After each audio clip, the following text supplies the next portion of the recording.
Let's discuss the SCQ from the irritable bowel syndrome. तो इसमें सबसे पहले देखें कि 47 ईयर्स ओल्ड फीमेल पेशेंट आपके पास आ रही है और उसकी प्रेजेंटिंग कंप्लेंट क्या है कि रिकरेंट एब्डोमिनल पेन। उसको बार बार जो है थोड़ी थोड़ी देर बाद क्या होता है कि एब्डोमिनल पेन होती है, फुलनेस हो जाती है, एब्डोमेन जो है वो फुल आपको उसको फील होता है। और क्या होता है, इंक्रीज नंबर ऑफ स्टूल्स, मतलब उसको डायरिया हो रहा है। हर पेन इम्प्रूव्स आफ्टर डेफिकेशन। जब वो डेफिकेट कर लेती है तो उसकी पेन जो है वो ख़त्म हो जाती है और फिर से दोबारा से स्टार्ट हो जाती है। ठीक है। And the symptoms worsen whenever she has some issues with her husband. ठीक है। तो ये जो है इसकी प्रेजेंटिंग कंप्लेंट आ रही है। फिर 23 ईयर्स ओल्ड मैन है of normal built, presents with the complaints of crampy abdominal pain relieved by. कब वो पेन ख़त्म हो जाती है? जब वो डेफिकेट कर लेता है। सेम सिनेरियो है which is associated with loose stools, उसी तरह along with the mucus but not blood. ठीक है। और कितनी दफ़ा, मतलब 3 से 4 दफ़ा आ रहा है, मीन्स कि उसको डायरिया हो रहा है। अब क्या है, उसको कोई फ़ीवर नहीं है, ट्रैवलिंग और एनी रेस्टोरेंट फूड इंटेक भी उसने कोई नहीं किया। ठीक है। और 6 महीने पहले उसको सिमिलर एपिसोड्स आ रहे थे जो उसको 7 से 10 दिन रहते थे और खुद ही ठीक हो जाते थे।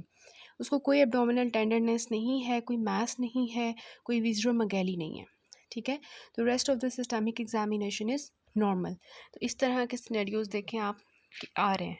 फिर 35 ईयर्स ओल्ड वुमेन है, comes with the history of chronic diarrhoea. उसी तरह डायरिया हो रहा है उसको, लोअर एब्डोमिनल डिस्कम्फर्ट हो रही है which is relieved by defecation. तो आप ये गौर कर रहे होंगे कि जो इरिटेबल बाउल सिंड्रोम का सिनेरियो में कॉमन चीज़ आ रही है वो ये है कि पेशेंट को पेन हो रही होगी लेकिन वो रिकरेंट होगी।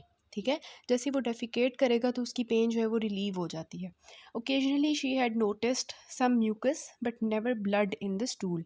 तो हमने डायग्नोसिस वगैरह बताने, इन्वेस्टिगेशंस और ट्रीटमेंट बताने। सो इरिटेबल बाउल सिंड्रोम में सबसे पहले आ जाता है इसका इंट्रोडक्शन कि इसमें क्या होता है। It is characterised by recurrent abdominal pain होगी इसमें, associated with the abnormal defecation in the absence of structural abnormality of the गट।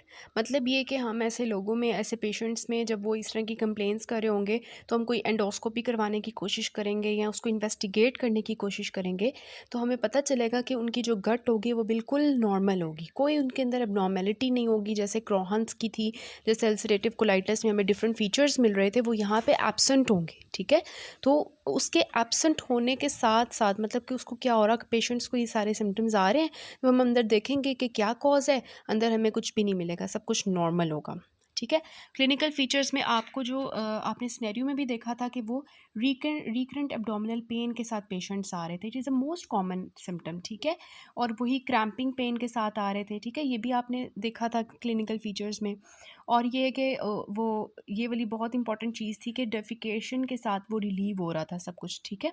और एब्डोमिनल पेन जो है वो लोअर एब्डोमेन में हो रही है। और इसके बाद जो है ब्लॉटिंग है वो, जैसे उन्होंने बताया था कि डिस्टेंडेड एब्डोमेन हो जाता है उसका। और इसके साथ साथ जो है passage of mucus is common लेकिन ब्लीडिंग जो है वो नहीं होती। तो ये सारे जो आपने फीचर्स जो हैं ये आपने सिनेरियो में देखे होंगे कि जो है ना, मतलब वो आपने जो है देखे होंगे कि क्या हो रहा है कि इस तरह के फीचर्स के साथ वो आ रहा है। और साथ साथ क्रोनिक डायरिया के साथ आ सकता है या क्रोनिक कॉन्स्टिपेशन के साथ आ सकता है। ज़रूरी नहीं है कि जो इरिटेबल बाउल सिंड्रोम के लोग हैं उनको डायरिया ही हो, जैसे कि हमने इनमें देखा, इनको क्रोनिक कॉन्स्टिपेशन भी हो सकती है। ठीक है। इनको ऑल्टरनेटिव, कभी वो कहते हैं कि हमें डायरिया हो जाता है, कभी वो कहते हैं कॉन्स्टिपेशन हो जाता है, मतलब दोनों चीज़ें जो है वो ऑल्टरनेट कर रही होती हैं। ठीक है। और इसके साथ इनको कोई वेट लॉस की हिस्ट्री नहीं होती, जैसे क्रॉन्स और अल्सरेटिव कोलाइटिस में वेट लॉस होगा, यहाँ पे उस तरह से ऐसे वेट लॉस की हिस्ट्री नहीं होगी। और इसके साथ साथ जो है अगर हम एंडोस्कोपी या सिग्मोइडोस्कोपी करवाते हैं, कोलोनोस्कोपी करवाते हैं तो हमें अंदर से सब कुछ नॉर्मल मिलेगा। ठीक है। जबकि क्रॉन्स और अल्सरेटिव कोलाइटिस में क्या था कि हमें अंदर से नॉर्मल नहीं मिल रहा था, वहाँ पे भी क्रोनिक डायरिया था लेकिन अल्सरेटिव कोलाइटिस में ब्लड आ रहा था, यहाँ पे वहाँ पे एंडोस्कोपी करवाने पे हमें जो है वो पैथोलॉजी नज़र आ रही थी। ठीक है। फिर इसके ट्रिगरिंग फैक्टर्स क्या हैं? तो इसके ट्रिगरिंग फैक्टर्स में डिफरेंट चीज़ें आ जाती हैं, जिसको अगर हम उसकी पॉइंट ऑफ व्यू से देखें, डेविडसन के पॉइंट ऑफ व्यू, तो उन्होंने थोड़े से आपको जो है ना बताए हुए हैं कि कुछ फैक्टर्स होते हैं जिसकी वजह से ये होता है इरिटेबल बाउल सिंड्रोम। अब एग्जैक्ट कॉज जो इरिटेबल बाउल सिंड्रोम की है वो किसी को भी नहीं पता। ठीक है। लेकिन हम कह सकते हैं कि ये कॉजेज़ हो सकते हैं। ठीक है। तो उसमें से सबसे पहले आ जाता है साइकोलॉजिकल फैक्टर। साइकोलॉजिकल फैक्टर क्या है कि ऐसे लोगों को जो डिप्रेशन और एंजाइटी के मरीज़ होते हैं ना, उनके अंदर ये ज़्यादा होता है। ठीक है। तो साइकोलॉजिकल फैक्टर हो गया। दूसरा होता है इनके अंदर फिजियोलॉजिकल फैक्टर, ठीक है। फिजियोलॉजिकल फैक्टर ये भी वही हो गया कि स्ट्रेस एंड ट्रॉमा, ये उसके अंदर ही साइकोलॉजिकल फैक्टर में आ गया। दूसरा आ गया फिजियोलॉजिकल फैक्टर्स।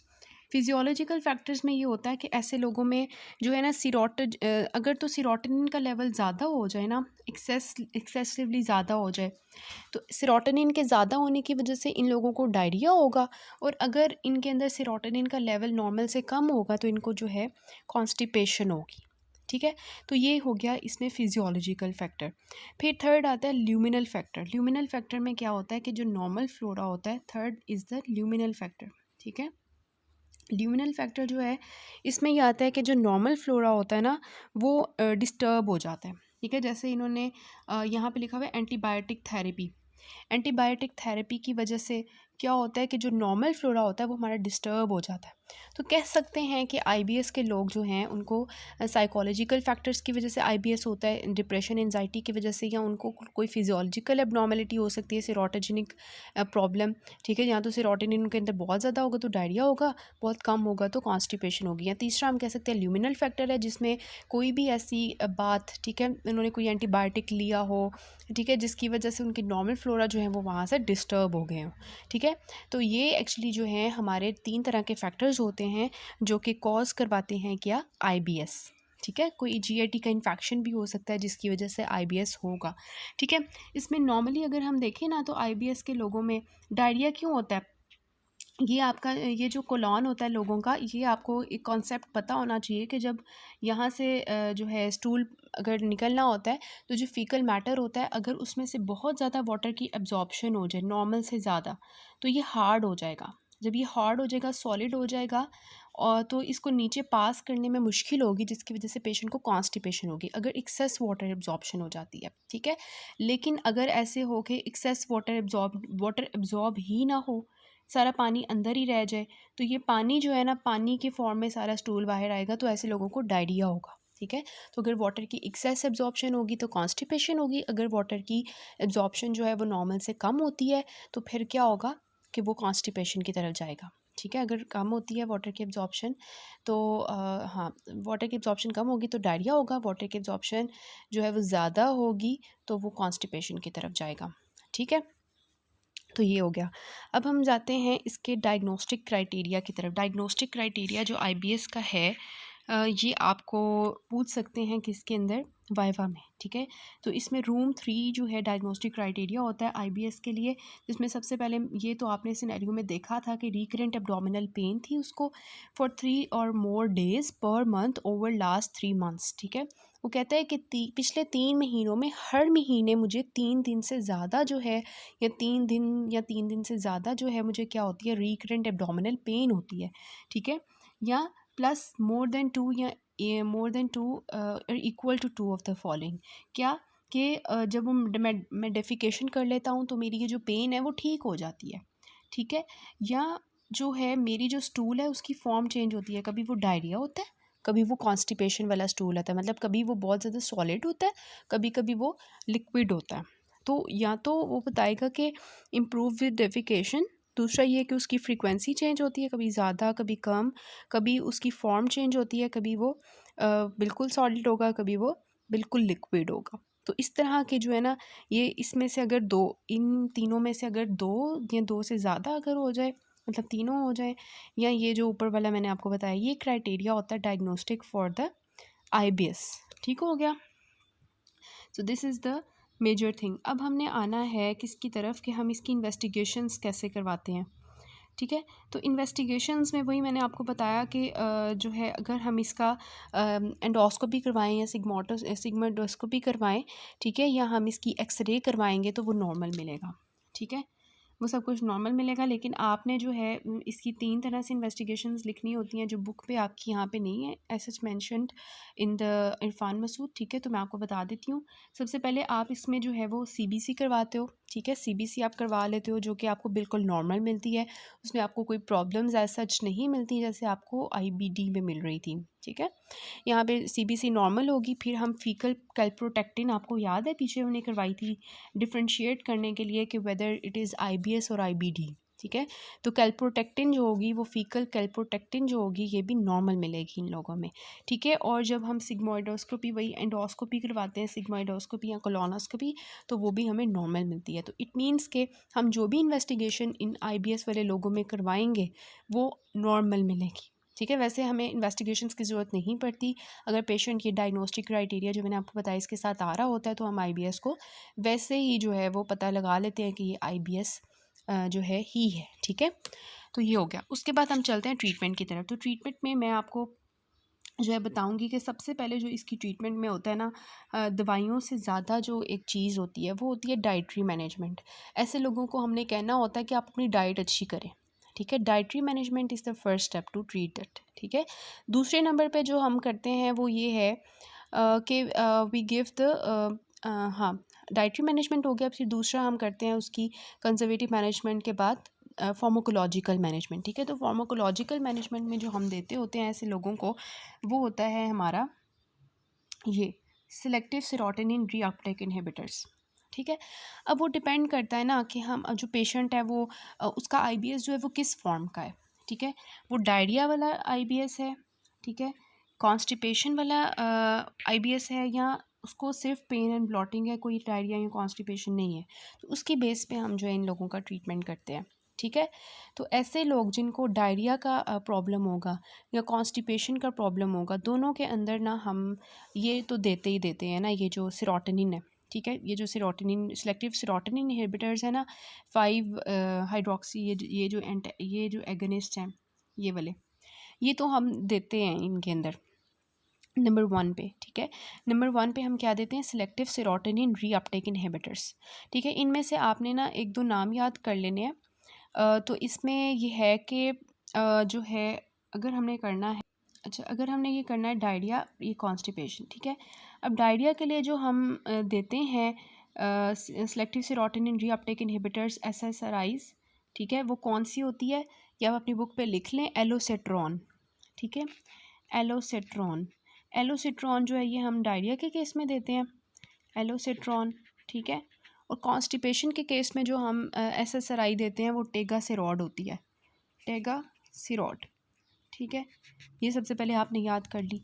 दूसरी बात ये है कि हम दूसरे नंबर पे देते हैं बल्क फॉर्मिंग एजेंट्स, ठीक है, bulk forming agents in case of constipation. Bulk forming agents में हमने ये करना है ना कि हम कॉन्स्टिपेशन को जो है वो जो है रिलीव करें। बल्क मीन्स कि उसके अंदर पानी ज़्यादा होना चाहिए, जो फीकल मैटर है उसके अंदर बल्क बने, वो पानी आए उसके अंदर ताकि वो बाहर निकले, ठीक है। तो बल्क फॉर्मिंग एजेंट्स देते हैं जिसमें वी हैव डिफरेंट, जैसे घर में हमें इसबगोल यूज़ कर सकते हैं, आपको पता है, साइलियम यूज़ कर सकते हैं, लैक्टोलोज यूज़ कर सकते हैं, इसमें से कोई भी याद कर लें। फाइबर डाइट दे देंगे, ठीक है, इस तरह से। तो ये हो गया, SSRIs हो गई, और इन केस ऑफ कॉन्स्टिपेशन जो है वो बल्क फॉर्मिंग एजेंट्स हो गई। और तीसरे नंबर पे जो आती हैं वो हमारी होती हैं स्पाज्मोलिटिक ड्रग्स।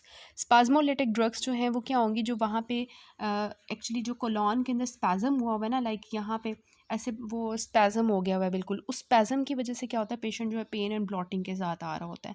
तो ऐसे जो होते हैं पेशेंट जो पेन एंड ब्लॉटिंग के साथ आ रहे होते हैं उनको हम स्पाज्मोलिटिक ड्रग्स देते हैं, ठीक है, स्पाज्मोलिटिक ड्रग्स देते हैं जिसमें वी हैव द हायोस्कीन, ठीक है, या आपका हो सकता है साइक्लोमीन, ठीक है, डाईसाइक्लोमीन, ठीक है। तो ये हायोस्कीन हो गया, डाईसाइक्लोमीन हो गया, तो ये हम दे देते हैं। पेन एंड ब्लॉटिंग के लिए मीन्स जो स्पाज्म हुआ है उसको तोड़ने के लिए जो है हम पेन एंड ब्लॉटिंग के केस में स्पाज्मोलिटिक ड्रग्स देते हैं। फिर चौथे नंबर पे जो हमारे आते हैं वो होते हैं ये वाले जो ऊपर रह गए हैं, ये ट्राईसाइक्लिक एंटी डिप्रेसेंट्स। अब ये जो ट्राईसाइक्लिक एंटी डिप्रेसेंट्स होते हैं ना, इनका 3 रोल्स होते हैं। पहला रोल तो इनका ये होगा ना कि ये एंटी कोलिनर्जिक होते हैं, मीन्स कि आपको पता है जो हमारा पैरासिम्पथेटिक नर्वस सिस्टम होता है उसमें एसिटाइल कोलिन होती है। एसिटाइल कोलिन जो होती है ये क्या कर रही होती है, एसिटाइल कोलिन जो होती है ना वो हमारी बाउल को जो है ना कंस्ट्रिक्ट करती है, ठीक है, बाउल को जो है वो कंस्ट्रिक्ट करती है। तो उसको जो है ना हम क्या करते हैं, उसको जो है ना उसके अगेंस्ट वर्क करते हैं। तो एंटी कोलिनर्जिक इसका एक्शन होता है एक, ठीक है। ट्राईसाइक्लिक एंड जो एंटी डिप्रेसेंट्स होते हैं ये एंटी कोलिनर्जिक होते हैं नंबर 1 पे। दूसरा इसका काम होता है कि जैसे कि हमने देखा कि ये जो पेशेंट्स होते हैं, ट्रिगरिंग फैक्टर्स में एक था साइकोलॉजिकल फैक्टर कि डिप्रेशन और एंजाइटी के लोगों में ये ज़्यादा हो रही होती है। तो फिर हम इसका दूसरा काम जो होता है ट्राइसाइक्लिक एंटी डिप्रेसेंट्स का, जिसका आपको पता होगा एमीट्रिप्टाइलिन, नॉरट्रिप्टाइलिन, ये वाली, ठीक है। तो ये हमारी जो स्ट्रेस होता है, एंजाइटी होती है, ठीक है, उनका एंटी डिप्रेसेंट एक्शन होता है, ठीक है। और तीसरा जो इनका जो हमारा फ़ायदा होता है ट्राइसाइक्लिक एंटी डिप्रेसेंट्स का, वो ये कि ये जो पेन होती है ना, न्यूरोपैथिक पेन, उसको ये रिलीव करता है, ठीक है। तो ये हो गए हमारे इसके 3 काम ट्राइसाइक्लिक एंटी डिप्रेसेंट्स के देने के काम, ठीक है। तो यहाँ पे इन्होंने ऐसे ही लिखा हुआ है, ये वाले जो मैंने आपको बताए हैं ना, 4 बताए हैं ना, ये तो आपने लाजमी जो है ना याद रखने हैं। बाकी इन्होंने जैसे लिखा हुआ है पेन के लिए हम एंटीस्पैज़मोटिक्स देते हैं, जैसे मैंने आपको बताया हायोस्कीन वगैरह, ट्राइसाइक्लिक एंटी डिप्रेसेंट्स भी इसका न्यूरोपैथिक पेन के लिए होता है।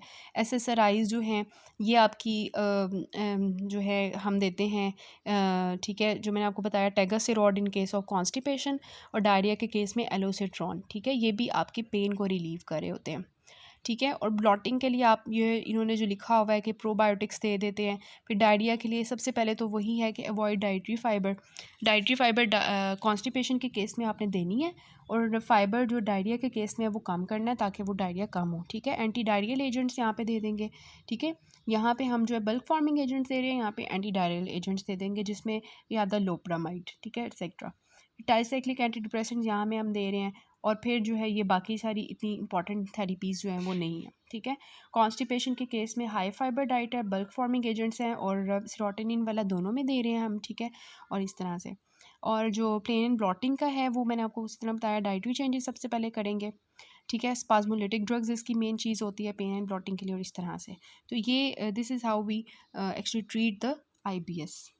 डेविडसन के टेबल्स देख लें, ये रूम 3 क्राइटेरिया जो है ये हमने कर लिया है, वही वाला यहाँ पे दिया हुआ टेबल। अब ये वाला टेबल देख लें, क्योंकि ये SCQ भी आया हुआ था, आपने देखा था कि what are the diagnostic features and alarm symptoms, ठीक है। डायग्नोस्टिक फीचर्स में उन्होंने बताया हुआ है, और अलार्म फीचर्स बताए हुए हैं इन केस ऑफ IBS, ठीक है। तो features supporting the diagnosis of IBS क्या है कि 6 मंथ से ज़्यादा सिम्टम्स अगर हों, और frequent consultations for non GIT problems है, प्रीवियस मेडिकली अनएक्सप्लेन्ड सिम्टम्स है, worsening of the symptoms by stress, ठीक है।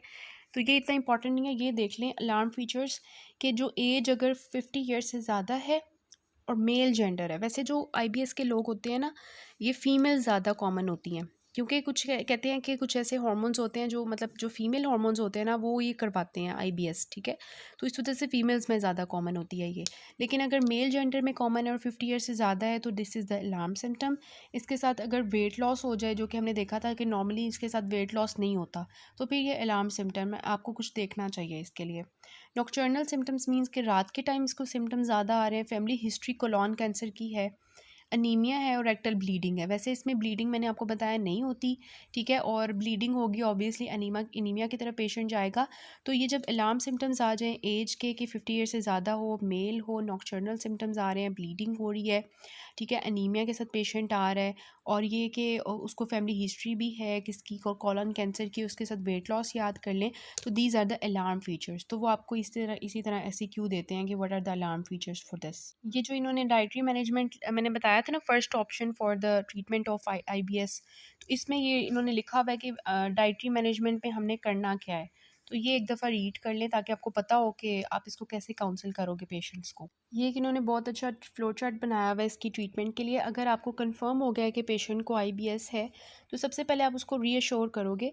तो रीअश्योरेंस से मतलब उस डाइटरी फैक्टर से ही सिम्टम्स रिजॉल्व होना शुरू हो जाते हैं। लेकिन अगर फिर भी सिम्टम्स परसिस्ट करते हैं, तो फिर आपने देखना है कि वो जो सिम्टम्स हैं वो डायरिया प्रीडोमिनेंट हैं, कॉन्स्टिपेशन या पेन एंड ब्लॉटिंग है। अगर तो डायरिया प्रीडोमिनेंट है, उनके क्या स्टेप्स हैं कि आपने सबसे पहले उसी तरह के फ़ाइबर्स को अवॉइड करना है। अगर सिम्टम्स परसिस्ट करते हैं तो फिर एंटी डायरियल्स देना शुरू करने हैं। अगर फिर भी सिम्टम्स परसिस्ट करते हैं तो आपने एमीट्रिप्टाइलिन और रिफामिक्सिन देनी है, ठीक है। तो इस तरह से अगर फिर भी सिम्टम्स परसिस्ट करते हैं तो लास्ट ऑप्शन आपके पास क्या होता है कि आप डोलॉक्सीटीन देते हो, रिलैक्सेशन थेरेपी और बायोफीडबैक और हिप्नोथेरेपी करते हो, ठीक है। कॉन्स्टिपेशन अगर प्रीडोमिनेंट होता है तो उसमें आप सबसे पहले यही करते हो कि बहुत ज़्यादा फाइबर डाइट देते हो। अगर फिर भी सिम्टम्स परसिस्ट करते हैं तो फिर आप ये देना शुरू करते हो स्पाज़मोलिटिक ड्रग्स, ठीक है। इस पर सॉरी ये जो हैं क्या कहते हैं इनको, बल्क फॉर्मिंग एजेंट्स हैं, ठीक है। और फिर भी अगर परसिस्ट करते हैं तो प्रोकालोप्राइड देते हैं, ठीक है। और लीनाक्लोडाइड, ये लीनाक्लोडाइड वगैरह ये क्या हैं आपके जो क्लोरीन चैनल ब्लॉकर्स, ठीक है, एक्टिवेटर्स। और फिर सिम्टम्स परसिस्ट करते हैं तो सेम थेरेपी है। सेम थेरेपी एंड वाली सबकी है, ठीक है। पेन एंड ब्लॉटिंग के लिए आप क्या करते हो कि डाइटरी चेंजेस करते हो शुरू में ये सारी, फिर अगर सिम्टम्स परसिस्ट करते हैं तो स्पैज़मोलिटिक ड्रग्स ये सारी देते हो, और फिर इसमें रिफामिक्सिन और एमिट्रिप्टाइलिन उसी तरह लास्ट में है। सिम्टम्स परसिस्ट कर रहे हैं तो सेम थेरेपी लास्ट पे वही होगी, ठीक है। और ये जो टेबल है एक दफ़ा रीड कर लें, इतना इंपॉर्टेंट नहीं है। 21.66। सो this is all about the IBS। ये सारे हमने SCQs जो हैं वो डिस्कस कर लिए।